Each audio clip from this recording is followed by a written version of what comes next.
에게 귀하신 여러 동역자님들과 함께 귀한 말씀을 나누고 은혜를 나눌 수 있게 돼서 참으로 감사하게 생각합니다.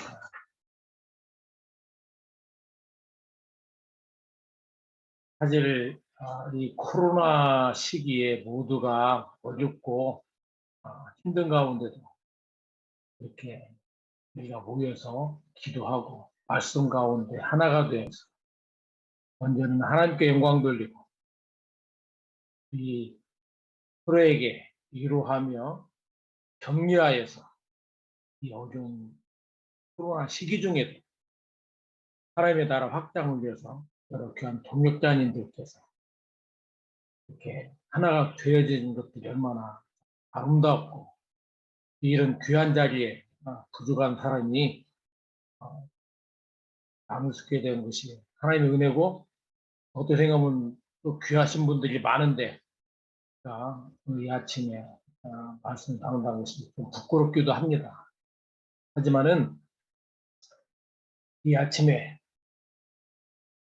하나님의 뜻이 우리들을 통하여 이루어질 줄 믿고 같이 말씀을 나누기 원합니다.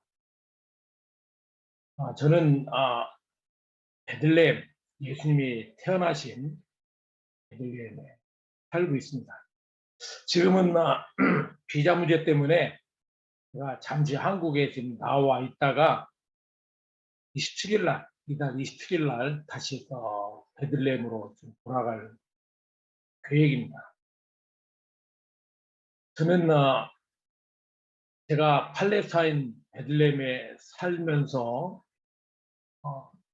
팔레스타인 선교사로 살지만 항상 제가 하나님께 물었습니다. 하나님, 왜 저 같은 것이 베들레헴에 이 팔레스타인 선교사로 제가 있어야 하는지에 대한 물음을 물었고, 사실 지금도 저는 제가 팔레스타인 선교사로서 여러 가지 부족하고 아직도 배워가는 과정 중에 있습니다.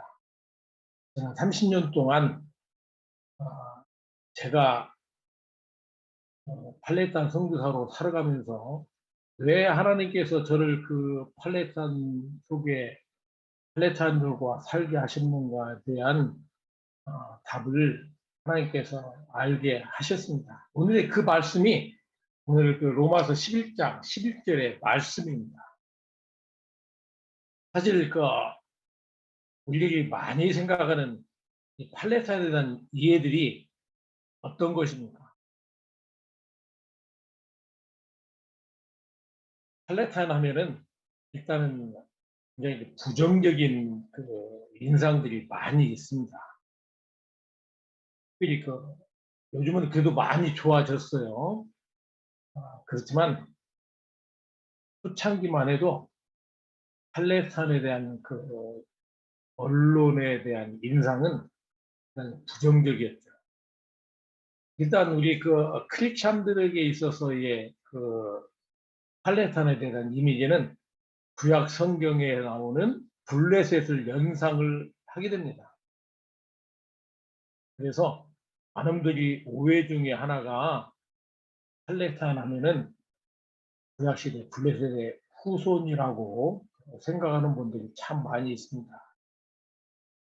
물론 영어 이름의 필리스틴에서 우리가 팔레스타인이라고 쓰지만은 구약시대 때 블레셋과 지금의 현대 팔레스타인과는 전혀 상관이 없습니다. 이미 구약 성경에 나오는 블레셋은 역사적으로 사라진 종족이고요. 지금의 팔레스타인들은 한마디로 정의하기는 어렵습니다.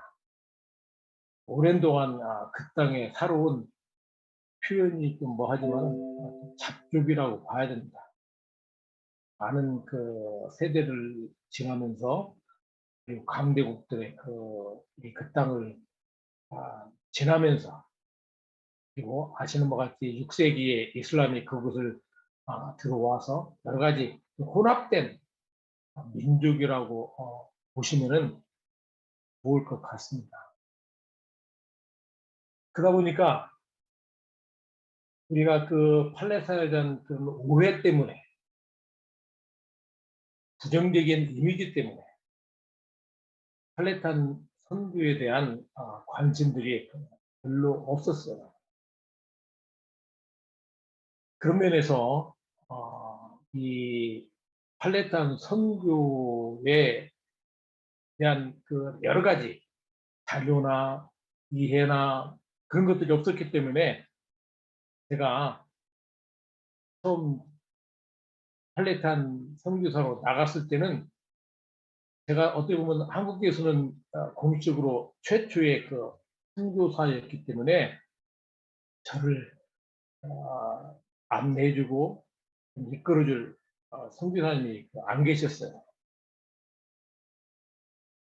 그런데 지금 생각해 보면은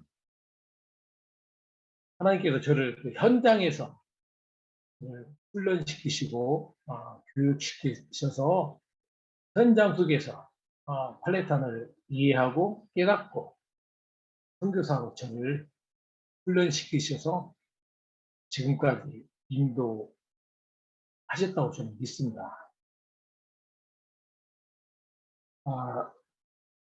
짧은 세월이지만은 그 팔레스타인 속에 들어가서 살았기 때문에 작지만 팔레스타인의 현실과 상황을 이해할 수 있게 되었다고 저는 생각합니다. 밖에서 보는 그 팔레스타인과 안에 들어가서 살면서 느끼는 팔레스타인에 대한 체감 온도는 여러 가지로 많은 그 다름이 있었습니다. 오늘 그 제목이 팔레스타인 선교의 중요성입니다. 왜 팔레스타인 선교가 중요하냐라는 것을 나누면서 팔레스타인 선교를 통해서 오늘 로마서 11장 11절에 이스라엘 선교에 대한 마지막 교두보로서의 팔레스타인 선교의 중요성을 좀 말씀을 드리고 그 이유로 해서 우리 한국교회의 역할이 무엇인가 같이 좀 나눴으면 합니다. 우리 한국교회가 사실 120년 전에 이 지구상에서 그렇게 존재가 없었던 그런 나라였지만 하나님께서 선교사님을 통한 이 땅에 복음에 전해주시고 그리고 하나님의 은혜로 한국교회는 세계 복음을 전하는 교회로 축복하셨습니다. 이거 우리가 다 아는 사실이고 우리들이 현장에서 그걸 몸으로 느끼고 있습니다.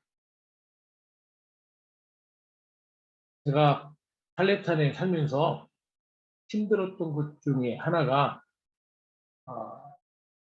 희망이 보이지 않는다는 것이 저를 가장 힘들게 했습니다. 초창기 우리 한국에 오셨던 선교사님들도 그런 말씀을 하지 않으셨습니까? 희망이 안 보인다고. 제가 그런 걸 현장에서 참으로 많이 느꼈습니다. 제가 그 89년대 그 총각 때 이스라엘 키부츠에도 있어봤고 오시아부 농장에도 있어봤고 그리고 또 이제는 팔레스타인 선교사로 땅에 살면서 이 팔레스타인은 그게 간단한 지역이 아니다라는 것을 몸으로 뼈저리게 느꼈습니다. 제가 91년도에 그 걸프 전쟁하고 2003년도에 이라크 전쟁 두 번의 전쟁과 두 번의 인티파다를 겪으면서 많은 사람들이 생각할 때 그 팔레스타인은 분쟁 지역이고 이스라엘과의 관계 속에서 참 쉽지 않은 동매라고 생각을 하지만 다른 각도에서 이 팔레스타인 문제를 좀 바라볼 필요가 있지 않느냐. 그것은 영적인 아니, 그 복음적인, 선교적인 관점에서 팔레타인을 본다면은 오늘 로마서 11장 11절의 그 말씀에 대한 이해가 저는 있으리라고 저는 생각을 해요.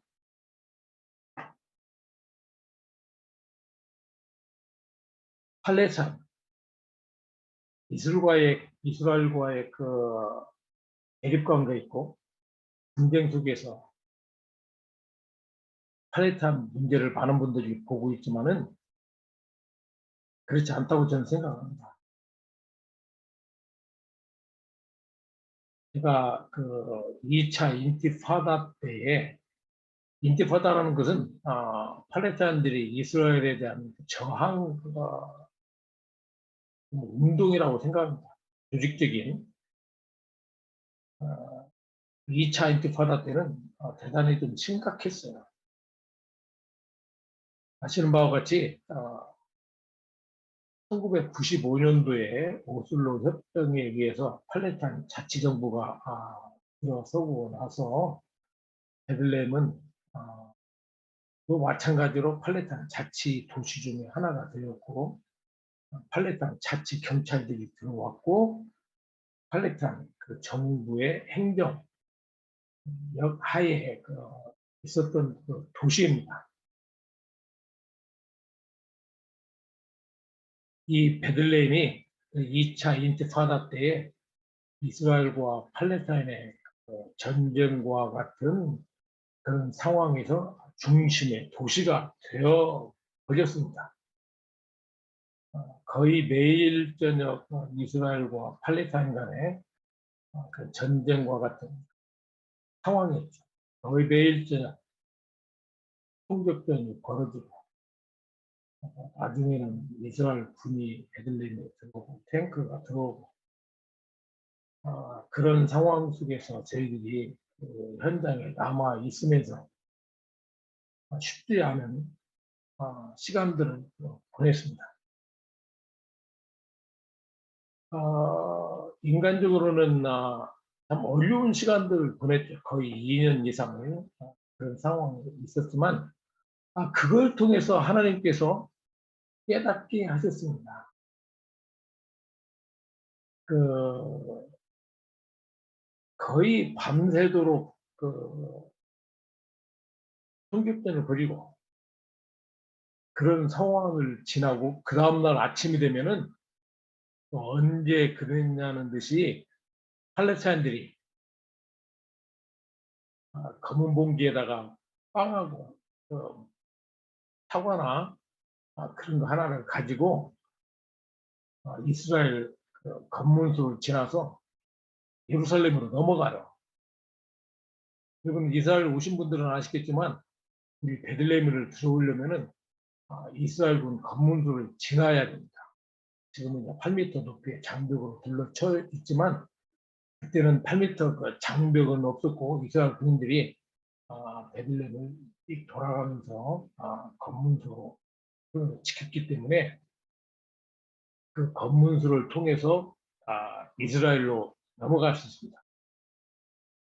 그다음 다 넘어가는 것이 아니라 이스라엘 군 당국으로부터 그 허가증을 받은 사람의 한해서만 이스라엘로 넘어가서 일을 해요.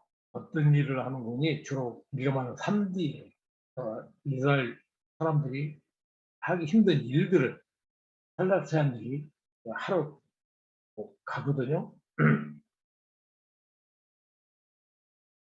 저는 이해가 안 됐어요. 밤새도록 싸움을 하고 아침에는 언제 그러냐는 듯이 이스라엘 측으로 일하러 가는 그 팔레스타인들을 보면서 이게 무슨 상황이냐. 사실 우리나라도 지금 계속 남북한이 언제인데 지금도 이게 갈등 상황 속에서 첨예하게 대립하고 있는데 같은 민족인데도 그런데 이민족인데도 이스라엘과 팔레스타인 싸움은 싸움이고 또 그들의 그 삶을 이어지는 걸 보면서 처음에는 이해를 못했다가 그런 상황들을 계속 지켜보면서 제가 깨달은 게 있습니다. 그게 바로 오늘 로마서 11장 11절의 말씀을 이해할 수 있는 그 현장에서 직접 살면서 느끼면서 이해했던 말씀이 바로 이 말씀이에요. 다시 말씀드린다면 이스라엘과 팔레스타인의 관계는 단순한 관계가 아니라 불가분의 동전의 양면과 같은 그런 관계라는 것을 깨닫게 하셨습니다. 서로 서로를 필요로 하는 그런 관계라는 것을 깨닫게 하셨죠. 다시 말씀드린다면은 이스라엘 입장에서는 값싼 팔레스타인의 노동력을 통해서 이스라엘의 그 밑바닥 경제가 돌아가야만 되는 상황이었고, 또 많은 인프라가 없는 팔레스타인 입장에서는 이스라엘 쪽에 가서 노동력을 제공하고 그 받은 그 웨이지를 가지고 살 수밖에 없는 공생의 관계가 이스라엘과 팔레스타인의 관계라는 것을 그때서야 깨달았고, 그것이 바로 이스라엘과 이 팔레스타인의 선교의 어떤 접촉점이라고 저는 생각을 하게 되었습니다. 무슨 말씀인 거니? 이스라엘 선교에 대한 많은 분들의 나름대로 이해가 있겠지만 이스라엘 선교는 마지막 땅끝 선교라고 많은 분들이 이야기를 합니다. 이건 질적인 것도 있고 여러 가지 면에서 이스라엘 선교의 중요성을 우리들이 이야기합니다. 저도 그 부분에 대해서 그곳에 살면서 공감을 하고 동의를 합니다. 이스라엘 선교 참 쉽지 않은 선교입니다. 어떻게 보면 이 지구상에서 가장 복음화율이 가장 낮은 지역이 이스라엘이라고 말씀을 드리고 싶습니다. 그들은 예수 그리스도를 아직도 구세주로 인정하지 않습니다. 가장 큰 유대인 선교의 어려운 문제가 하나님, 야훼 하나님, 오직 한 분이신 하나님에게 아들이 있다는 것을 인정할 수 없다는 거예요. 삼위일체 문제가 유대인 선교에서 가장 큰 넘어야 될 난제고 어려운 부분들이에요. 그렇기 때문에 그들은 예수 그리스도를 인정하지 않습니다. 최근에서야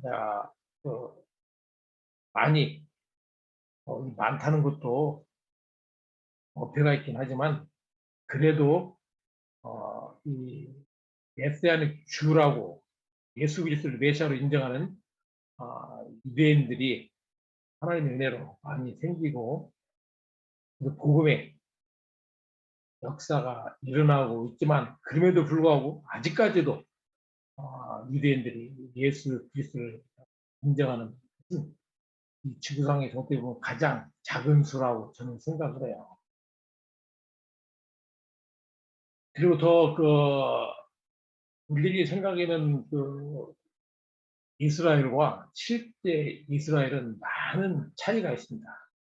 팔레스타인을 밖에서 보는 것과 안에 들어가서 보는 것처럼 이스라엘도 많은 차이가 있습니다. 이 참 예수님께서 태어나셨고 사역을 하셨던 그 땅임에도 불구하고 실제적으로 복음의 그 황무지가 되어버린 그 땅을 어떻게 선교해야 될 것이냐 라는 부분들에 있어서 많은 사역자들이나 학자들이 연구도 하고 많은 이야기를 하지만은 그리 간단치 않은 것이 이스라엘 선교이고 마지막 땅끝 선교라고 이야기를 하는데요. 이 마지막 땅끝 선교를 이루기 위해서 하나님께서 택하신 민족이 저는 팔레스타인이라고 저는 믿습니다. 바로 이스라엘을 시기나게 할 수 있는 이방인이 누구냐? 사실 이 이방인에 대한 많은 이야기들이 있었지만은 명쾌하게 아, 말하기가 어려웠던 것은 사실이었습니다. 그러나 제가 아까도 말씀드렸지만 살아보니까 이스라엘과 팔레스타인의 관계가 그야말로 우리는 그 공생의 관계이고 불가분의 관계이기 때문에 이것이 바로 그 선교적인 차원에서도 연관 있는 것이라고 저는 생각을 했습니다. 지금은 이스라엘이 팔레스타인을 어떻게 보면은 바라보는 시선은 2등 국민처럼 발아래로 이렇게 보는 것이 사실이거든요. 그러나 현실은 그렇지만 바로 우리 110년 전에 이 조선 땅에 들어온 복음이 이 민족을 이렇게 바꾸고 결국은 세계 선교로 쓰임받는 한국교회가 되게 하셨듯이 저는 복음의 역사가 팔레스타인 땅에 일어날 때 이 조선 땅에 오시던 선교사님들이 희망이 없다고 말씀을 했지만 그러나 하나님의 역사는 우리 조선 땅에서 놀랍게 일어났고 역사를 이룬 걸 우리는 직접 체험한 민족이고 그리고 그 증인들이 바로 우리들이 아니니까. 저도 솔직하게 말씀드리면 팔레스타인 선교에 희망이 없다고 그렇게 생각했던 그리고 현장에서 살아가는 선교사이지만 그건 제 인간적인 생각이고 하나님은 결단코 하나님의 복음의 역사를 이루어 가신다고 저는 믿고 있습니다. 그런 면에서 팔레스타인 선교는 현재는 도저히 불가능할 것 같고 이루어질 것 같지 않은 현실같이 느껴지지만은 복음의 역사가 팔레스타인에 임할 때 바로 팔레스타인을 우습게 알고 하대였던 이스라엘 백성들에게 유대인들에게 놀라운 역사로 일어날 거라고 믿습니다. 다시 말씀드리면은 현실적으로 이스라엘과 팔레스타인 관계는 비교할 수가 없습니다. 이스라엘의 그 GDP가 약 4만 불이 넘습니다. 팔레스타인은 약 가자지구와 웨스트뱅크를 합쳐서 약 한 1,500불 정도밖에 되지 않습니다. 경제적으로나 뭐 군사적으로나 도저히 판단이 불가한 것이 이스라엘과 팔레스타인의 상황입니다. 인간적으로 볼 때는 도저히 비교 자체가 불가하지만은 그러나 복음의 역사를 통해서 팔레스타인이 변할 때에 바로 이스라엘을 시기나게 할 수 있는 이방인으로서의 팔레스타인이라고 저는 믿습니다. 다시 말씀드리자면 이스라엘 선교의 마지막 넘어야 될 관문이 팔레스타인 선교라고 저는 믿고 있습니다. 자, 그렇다면 이 팔레스타인 선교를 누가 감당해야 될 것이냐라는 것을 생각할 때 바로 이 복음의 능력을 체험한 그리고 일본과의 그 관계 속에서 피지배 민족으로서의 참 어려움을 겪었던 그리고 경제적으로도 참 어려움을 겪었던 우리 한국 교회가 이 일을 감당해야 되지 않겠느냐라고 저는 생각을 했습니다. 처음에 말씀을 드렸지만 저는 솔직히 말씀드려서 팔레스타인에서 아무것도 모르고 그냥 맨 땅에 헤딩을 하면서 하나님께서 현장에서 훈련을 시켜서 여기까지 오게 한 선교사입니다. 아직도 여러 가지 부족한 점이 많고 아직도 좀 배워가는 중에 있지만 그러나 분명한 것은 하나님을 저를 공식적으로 한국 선교사 1호 팔레스타인 선교사로 보내신 하나님의 뜻이 있다는 것을 깨닫게 하셨습니다. 그것이 바로 오늘 제가 말씀드렸던 그런 부분들입니다.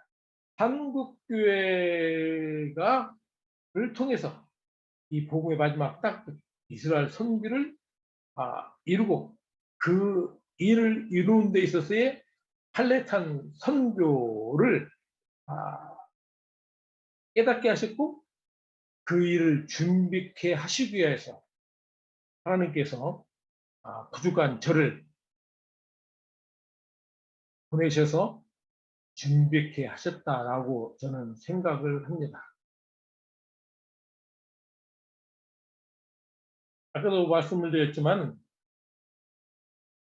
분쟁의 땅에서 사는 것은 간단한 문제가 아니었지만 그랬기 때문에 그 팔레스타인과 이스라엘을 알 수 있게 만드신 하나님의 은혜였다고 생각을 합니다. 제가 1995년도에 여러분 아시겠지만 오슬로 협정에 의해서 이스라엘과 팔레스타인의 평화 무드가 이루어졌고 그 결과로 팔레스타인 자치정부가 들어섰습니다. 그 오슬로 협정에 많은 그 내용들이 있었지만 그 중에 저에게 가장 중요하게 생각했던 내용이 하나 있는데 그것은 바로 5년 안에 팔레스타인을 자치정부에서 국가로 한다고 하는 그런 내용이었습니다. 여기 계시는 많은 우리 동역자님들이 현장에서 겪는 어려움 중에 가장 큰 어려움 중 하나가 비자 문제이지 않습니까? 사실 저도 비자 문제 때문에 사실 쉽지 않은 시간들을 많이 지냈지만 제가 그 땅에 살아보니까 우리 선교사님들이 참으로 힘들어요. 이 비자 문제 때문에. 대부분의 우리 선교사님들이 비자 문제를 해결하기 위해서 별 수 없이 학생 비자를 얻어서 참 어렵게 힘들게 사역을 하고 계셔요. 그런데 제가 예루살렘에 있는 스코틀랜드 교회에 같이 협력도 하고 제가 됐는데 이렇게 가만히 들여다보니까 그 이스라엘이 독립하기 전에 이미 그 땅에 세워진 소국교회들은 이스라엘 정부가 인정을 해요. 그래서 목회자 비자를 주고 그들은 이게 목회자들이 바뀌어도 비자 문제가 없이 끊임없이 계속 사역을 해나가는데 우리 한국교회 사역자들은 참 열심히 하는데 일정한 시간이 지나면 이 비자 때문에 그 땅을 떠날 수밖에 없는 그런 안타까운 현실들을 제가 많이 보았어요. 한국교회도 한국교회 전체적으로 우리 선교사님들이 그 땅에서 이 비자 문제를 해결하고 사역에 어려움을 겪지 않고 계속 일할 수 있는 그런 여건들이 좀 만들어져야 되는데 현실적으로는 대단히 어려운 문제라고 좀 이 시간을 빌어서도 우리 한국교회가 선교사들 비자 문제 해결을 위한 어떤 좀 더 많은 노력들이 좀 한국교회 전체 차원에서 있으면 좋겠다라고 생각합니다. 하지만 현실적으로는 그게 쉽지 않더라고요. 그래서 제가 생각한 것이 하나님, 이 한국 선교사람들이 이곳에서 마음 놓고 선교할 수 있도록 한국의 터전과 비자 문제들이 해결돼야 되는데 하고 있는데 바로 이 95년도 오슬로 협정에 의해서 팔레스타인 정부가 이제 국가가 5년 후에 된다고 하면 이 기회야말로 하나님께서 우리에게 허락하신 기회라고 저는 생각을 했습니다. 그래서 팔레스타인 국가가 들어서기 전에 그 안에 한국교회가 선교할 수 있는 터를 공식적으로 기반을 만들어야 될 책임이 저에게 있다고 저는 생각을 했습니다. 물론 제가 그 전에 자체적으로 뭐 유치원도 하고 여러 가지 일을 했지만 공식적으로 해 놓아야 팔레스타인 국가가 됐을 때 인정을 받아서 비자 문제라든지 타협을 할 수 있는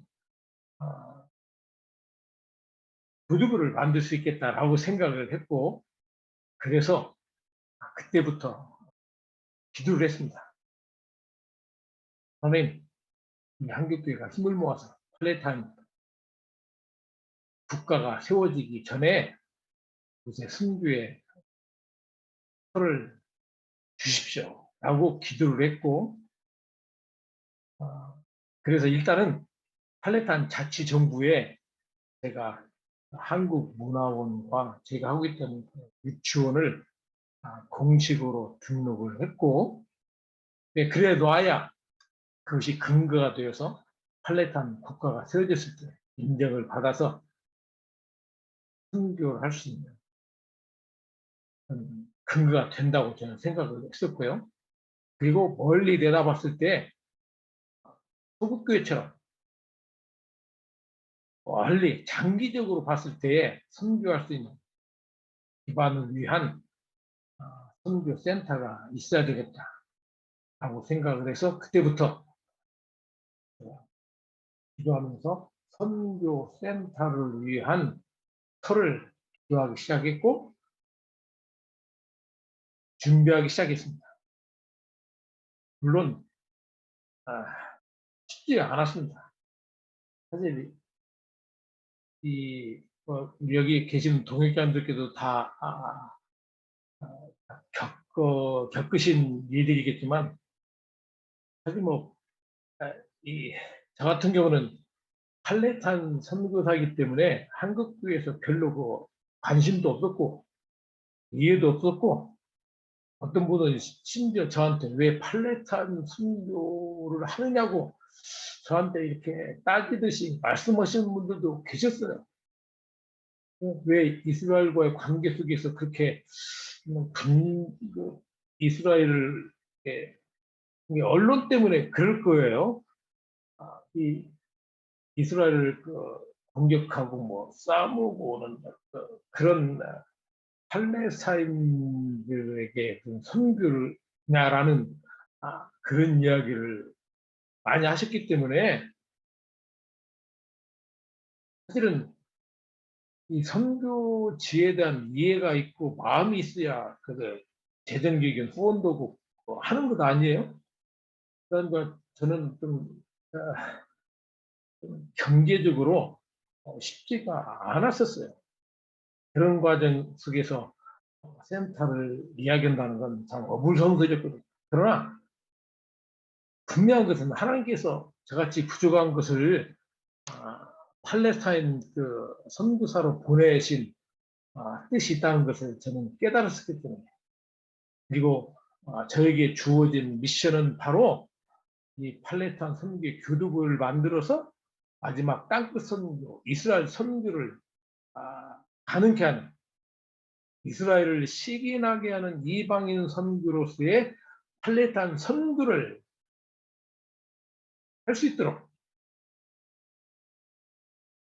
그 일에 저를 보내셨다고 저는 믿었고 그것이 저에게 주어진 미션이라고 저는 생각을 했습니다. 기도했고 10년 만에 보아스의 뜰에 땅을 450평의 땅을 구입을 했습니다. 아시겠지만 이스라엘과 팔레스타인의 분쟁의 핵심은 땅 문제입니다. 땅. 아, 유대인들은 야훼 하나님께서 자기들에게 주신 그 땅이라고 믿고 있고, 또 팔레스타인 무슬림들은 알라가 자기들에게 주신 땅이라고 믿기 때문에 한 채의 양보도 없어요. 그래서 땅 문제 때문에 이스라엘과 팔레스타인의 분쟁이 끊이지 않고 일어나고 있기 때문에 이 땅 문제는 대단히 민감한 문제입니다. 그래서 땅을 구입한다는 것이 되게 간단치 않아요. 실제적으로 외국인들이 땅을 사서 문제를 일으킨 경우들이 많았었기 때문에 아, 외국인이 땅을 산다는 건 거의 불가능해요. 실제적으로. 이 시간에 제가 다 말씀을 드릴 수는 없지만 우여곡절 끝에 아니 하나님의 은혜로 10년 만에 그 땅을 샀는데 제가 많은 땅을 베들레헴에 있는 땅을 보았어요. 제가 뭐 대지 구입을 위한 재정적인 것이 재정이 준비되어 가지고 그런 것이 아니라 믿음으로 땅을 보았고 많은 사람들이 저한테 그러더라고요. 솔직히 말씀드리면 한국교회에서 후원이 많이 되어가지고 그러는 줄 알고 저에 대한 오해도 많았었는데 저는 그냥 믿음으로 그냥 밀어붙였어요. 결국은 구입한 땅이 성경 룻기에 나오는 보아스의 뜰이었습니다. 사실은 처음에는 그 보아스의 뜰의 의미를 저는 잘 알지 못했었어요. 그런데요, 깨닫게 된 것이 있습니다. 하나. 우리 동역자들을 더 잘 아시겠지만 보아스의 뜰의 의미는 이미 3000년도 지난 이야기지만 유대인 보아스와 이방인 룻이 만났던 장소입니다. 사실 신명기에 보면은 하나님의 성회에 들어오지 못하는 이방인 족속이 있었습니다. 그 족속은 바로 암몬과 모압 족속이었다.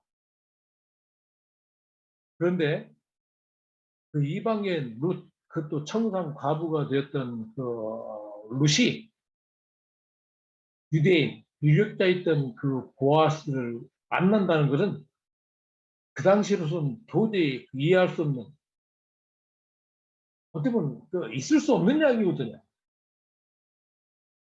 그런데 하나님께서 보아스라는 유대인과 이방인 룻을 만나게 하심으로 하나님의 구원의 역사를 이루시는데 이방인을 쓰셨습니다.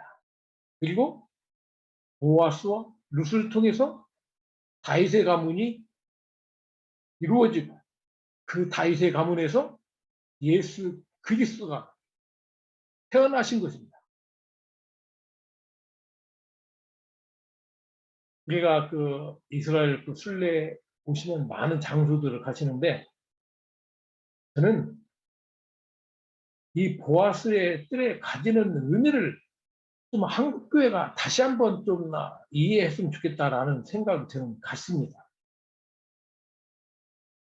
보아스의 뜰을 통해서 하나님께서 하나님의 구속의 역사를 이루시는데 사용하셨던 장소라고 저는 생각을 하고 이게 이방교회로서의 우리 한국교회 역할이 바로 이게 룻과 같은 역할을 감당해야 되지 않겠느냐라고 저는 생각을 해요. 그런 면에서 이 보아스의 뜰에 돼지를 부익해 하시는 하나님의 뜻이 저는 있다고 저는 분명히 믿고 있습니다. 그래서 2010년도에 저희들이 하나님의 은혜로 봉사를 시작해서 10년 만에 봉사가 거의 이제 마무리됐습니다. 거의. 이 눈에 보이는 건물도 중요하지만 이제 한국교회가 이곳 선교를 연속적으로 지속적으로 그리고 전략적으로 할 수 있는 공간을 확보하게 되었다는 이 사실이 대단히 중요하다고 생각을 하고 있습니다. 다시 말씀드린다면은 이 건물이 세워졌다는 것을 우리가 자랑하는 것이 아니라 이제는 이 건물을 통해서 어떻게 하나님께서 이 마지막 땅끝 성교를 이루실 것인지에 대한 기대를 가지고 한국교회가 어떻게 힘을 모아서 협력함으로 선교를 전략적으로 계속할 것이냐라는 부분들을 우리들이 같이 기도해야 된다고 저는 생각하고 바로 이 시간에 많은 우리 동역자님들에게 그래서 제가 이 팔레탄 선교의 중요성에 대해서 물론 다 선교사님들이 계시는 사역들마다 다 중요하시죠. 그러나 오늘 로마서 11장 11절의 말씀에 유대인을 이스라엘을 시기나게 하는 이방인 선교로서의 팔레탄 선교의 중요성을 생각한다면은 팔레탄 선교를 하나님의 구원의 역사라는 차원에서 다시 한번 우리가 생각을 하고 우리가 같이 힘을 모아 같이 기도해야 될 어느 한 개인 사역자의 사역이 아니라 이 마지막 시대에 우리 한국교회에 허락하신 하나님의 사명이고 그리고 이 일을 같이 연합해서 이루어가면 참 좋겠다라는 저는 생각을 하고 있습니다. 그런 면에서 많은 분들이 저에게 불가능하다고 여겨졌던 이 센터는 하나님의 전적인 은혜요. 하나님께서 세우신 건물이라고 저는 믿고 있습니다. 그 화면에 제 센터의 모습이 보이는데요. 이게 사실 5층이거든요. 5층입니다. 그래서 이 센터에는 좀 제가 지금 계속 하고 있는 그 방과 교실, 유치원, 한방교. 이곳은 도서관입니다. 이건 식당이고요. 그다음에 이곳이 그냥 선교관입니다. 선교관이요. 저희가 예, 그다 한번 넘겨주시죠. 그 선교관을요. 네, 선교관입니다. 그 사진들 보이시죠? 저 사진이 이제 센터 공사할 때 모습들인데요. 제가 그곳에 살면서 느낀 것 중에 하나가 있었습니다. 우리가 이스라엘을 생각하는 것 중에 하나가 홀리랜드, 그냥 성지의 개념으로 그 땅을 이해하고 그러다 보니까 많은 분들이 이스라엘 하면은 무슨 생각이 먼저 나는 거지 성교지라는 개념보다는 무슨 성지 순례가는 곳이다 라는 생각을 먼저 합니다. 그러다 보니까 성지 순례지라는 것 때문에 선교지라고 하는 생각을 제대로 인식을 하지 못해요. 그래서 제가 이곳을 마지막 땅끝 선교지로 한국교회가 제대로 인식을 하고, 그리고 선교를 위한 마음들이 모아져야 되는데, 현실은 그렇지 못한 안타까움을 저는 많이 느꼈습니다. 그래서 우리가 그 선교지를 제대로 볼 수 있어야 된다. 쉽게 말씀드리면은 현장을 바로 이해해야 되는데, 성지 순례지로 이해를 하다 보니까 그 땅에 대한 바라보는 그 시선과 이해들이 조금 아쉬운 점들이 참 많았다고 저는 생각을 했습니다. 그래서 선교지 현장을 좀 제대로 이해하고 볼 수 있는 그런 공간들이, 그 머물고 성지 순례와 함께 선교지로 그 땅을 좀 볼 수 있는 그런 공간들이 있어야 된다고 저는 생각을 해서 저희 센터에 그 선교관을 넣었습니다. 그러니까 공식적으로 한 60명 정도가 올 수 있는 그런 공간들이 있거든요. 그래서 저희 그 센터에 머무시면서 좀 그 땅을 좀 제대로 봤으면 좋겠다 하는 그 생각을 했고, 그리고 순례와 함께 그 현장을 이해하고, 그리고 현지인들과 함께 그 땅을 좀 바로 볼 수 있었으면 좋겠다. 그리고 궁극적으로 이곳이 마지막 선교지라고 하는 이해를 좀 하면 좋겠다라는 생각을 갖고, 그래서 저희 센터에서 지금 보시는 바와 같이 광야 학교를 시작을 했습니다. 기존의 성지순례 개념을 좀 넘어서 이 광야를 통해서 실제적으로 그 땅을 좀 제대로 보자고 저는 생각을 했습니다. 예, 지금까지의 순례는 보는 순례였다고 하면은, 이제는 그 땅을 직접 보고 느끼고 체험하고 경험하고, 그리고 그 땅의 사람들을 체험할 수 있는, 다시 말씀드리자면 현장을 좀 바로 이해할 수 있는 그런 시간들이 필요하다고 생각을 했고, 그래서 광야 학교를 저희가 시작을 했습니다. 그래서 제가 물론 기본의 그 순례 일정을 다 하고 있습니다.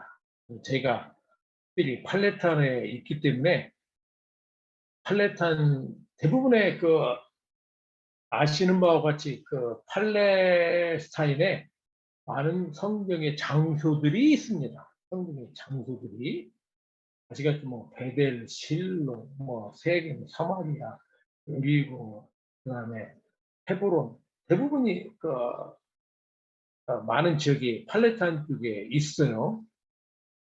근데 팔레스타인 쪽에 특히 헤브론이나 저런 여호수아 제단 같이 사마리아 네발선에 있는 다윗이 도망다녔던 헤브론 산지 같은 경우는 위험하다고 해서 좀 떠려 하거든요. 저희는 그런 곳도 다니면서 아, 그 땅을 좀 더 제대로 이 사진들은 저희가 광야 학교 중에 신광야 밑에 있는 에게부 사막에 있는 신광야에서 야영도 하면서 모습이고요. 이 사진은 그 엔게드에 있는 그 다윗의 그 폭포입니다. 이런 곳을 다니면서 그 현장에서 일어났던 사건들을 통해서 지금 그 사건들을 통해서 하나님께서 이 시대 우리들에게 말씀하야 되는 것이 무엇이냐는 것을 좀 돌아볼 수 있는 그런 시간들을 좀 갖고 있습니다. 오늘 이 아침에 제가 잠깐 이 말씀드리고 싶은 것은 이 광야에 대한 것을 좀 말씀드리고 싶습니다. 광야. 왜 광야학교라는 이름을 넣는 거니?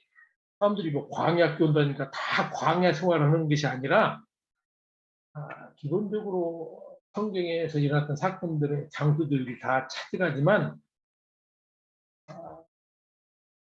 어떤 광야를 잠깐 보기는 하지만 저는 광야를 예수님이 사역할 때 유대 광야를 하루 종일 제가 걷습니다.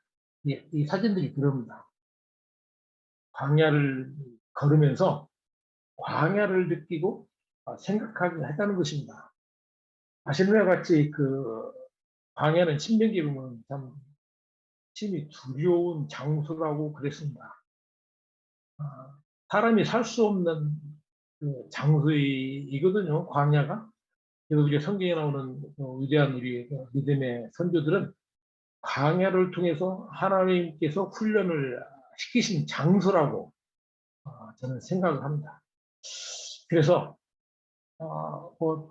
모세도 그렇고 엘리야도 그렇고 세례요한도 그렇고 우리 예수님조차도 광야를 통해서 하나님의 음성을 듣고 사역을 하게 되었다고 저는 생각합니다. 그러면서 광야는 인간적으로 볼 때는 살 수 없는 힘든 참 그런 장소이지만은 내 인간의 그 노력과 힘으로는 살 수 없는 것이 광야입니다. 그렇기 때문에 광야를 들어가면 광야에서 내가 할 수 있는 것이 아무것도 없다는 것을 깨닫고 전지전능하신 하나님께 무릎을 꿇을 수밖에 없는 내 모든 것을 내려놓을 수밖에 없는 것이 광야입니다. 하나님의 은혜를 입어야만 살 수 있는 것이 광야라고 저는 생각을 합니다. 그렇습니다. 우리 사역의 현장에서 많은 동역자들도 그렇게 느끼셨고 그렇게 사역해 오셨으리라고 저는 믿습니다. 그래서 이 광야를 통해서 우리들이 얼마나 나약하고 하나님의 은혜가 아니고는 살 수 없는 존재인가를 깨달아야 된다고 저는 생각을 했고 그들이 광야 학교를 통해서 저희들이 오로지 하나님께 맡기고 하나님의 인도하신 가운데 살아야 된다고. 그 대표적인 사람이 저는 다윗입니다. 다윗. 사실 저희 그 센터에 있는 그 보아스의 들이 바로 아까 말씀드린 다윗의 가문을 이루게 했던 그런 장소 아닙니까? 그리고 다윗이 뛰어놀던 동네고 다윗이 목자로서 양을 치었던 장소인데 광야와 그 다윗은 뗄래야 뗄 수 없는 불가분의 관계라고 저는 생각합니다. 다윗은 어릴 때부터 양을 치면서 광야를 알았고 체험했던 그런 사람이었습니다. 그리고 결정적으로 장인이었던 사울이 죽이려고 했을 때 오랫동안 그 광야를 다니면서 광야를 통해서 위대한 다윗이 저는 되었다고 저는 믿는 사람입니다. 만약에 다윗에게 있어서 광야가 없었다면 위대한 다윗을 그냥 생각할 수 없다고 저는 생각합니다. 광야를 지나면서 다윗은 하나님을 의지하게 되었고 무릎 꿇었고 그리고 하나님 앞에 엎드려짐으로 하나님의 사람으로 되어진 그 장소가 바로 광야라고 저는 믿습니다. 그래서 그 위대한 시편 23편의 여호와는 나의 목자시라고는 위대한 신앙 고백을 할 수 있었던 것은 광야가 있었기 때문이라고 저는 믿습니다. 광야에서 본인의 힘과 본인의 능력으로는 살 수가 없었기 때문에 하나님을 의지했고 하나님 손 안에 모든 것을 있다고 믿었기 때문에 그는 여호와는 나의 목자신이라고는 그 위대한 시를 쓸 수가 있었고 그 배경에는 바로 광야가 있었다고 저는 믿습니다. 저도 마찬가지입니다. 지난 30년의 그 시간 속에서 이 광야를 지나면서 제가 할 수 있는 일이 아무것도 아니고 오로지 하나님의 은혜만이 저로 하여금 팔레탄에서 살 수 있는 힘의 근원이었고 지금까지 이곳에 오게 하신 은혜라고 저는 믿습니다. 그래서 저희 센터를 통해서 이제는 팔레타인과 그리고 마지막 땅끝 성도 이스라엘을 좀 볼 수 있는 그런 공간이 되었으면 좋겠다라는 생각을 하고 있고요. 그리고 한국교회로 하여금 이제는 연합해서 마지막 땅끝 성교를 같이 이루어갈 수 있는 공간으로서의 센터가 바로 사용되어지면 참 좋겠다라는 생각을 갖고 있습니다. 그리고 저도 사역자로서 이제는 여러 가지 부족하지만 시간이 흘러 어느 순간 제가 시니어 선교사가 되었습니다. 아직도 제가 시니어 선교사라는 것이 참 느껴지지 않지만 어쩌다 보니까 시니어 선교사가 되었습니다. 제가 시니어 선교사로서 제 역할이 무엇이냐, 특별히 제가 이 베들레헴에 있으면서 제가 할 수 있는 일이 무엇이냐라는 것을 생각을 좀 하게 되었습니다. 첫 번째는 아까도 말씀드렸지만 한국 교회로 하여금 마지막 땅끝 선교를 이룰 수 있는 터를 닦는 역할과 함께 이제는 이 선교 선임들에게 작은 부분에 대해서의 힘이 될 수 있는 시니어가 좀 되면 좋겠다라는 생각을 했습니다. 아시겠지만 이 코로나 전국을 지나면서 쉽지 않습니다. 어려운 거는 많은 선교사님들 있고 제가 한국에서 좀 있어 보니까 한국교회도 만만치 않아요. 쉽지 않은 속에서 코로나 이후에 한국교회 선교가 어떻게 될 것이냐라는 고민도 하면서 새로운 길을 찾아야 될 것인데 그래서 뭐 저도 제가 특별한 능력이 있는 것도 아니고 그러나 저에게 주어진 환경 속에서 제 역할을 생각한다고 하면은 이 선교사님들을 좀 위로하는 일에 이 센터가 좀 사용이 되어지면 참 좋겠다. 사실은 제가 제 아내하고 센터 공사를 시작하면서 그런 이야기를 했었습니다.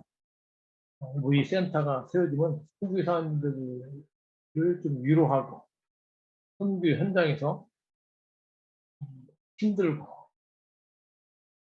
힘이 필요한 선교사님들이 계신데 그리고 또 이곳에 성서의 땅을 방문하고 싶은데 여건이 안 되는 선교사님들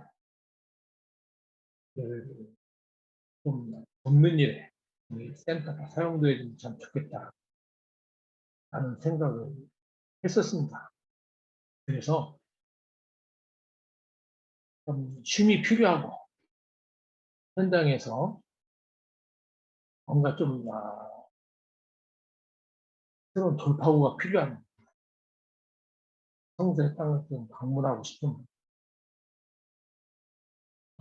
좀 선교사님들을 위로하고 그들을 좀 섬길 수 있는 일에 센터가 사용되면 좋겠다라는 생각을 했고요. 그리고 두 번째는 MK 문제입니다. MK. 사실 우리가 현장에서 이 MK들의 문제들에 대해서 듣고 있습니다. 저도 어려움 가운데 있는 MK들의 문제를 들으면서 물론 한국교회가 그 MK들에 대해서 많이 좀 애를 쓰고 있지만은 많은 관심들이 있으면 좋겠다. 그리고 그래서 잘 아시지 않습니까?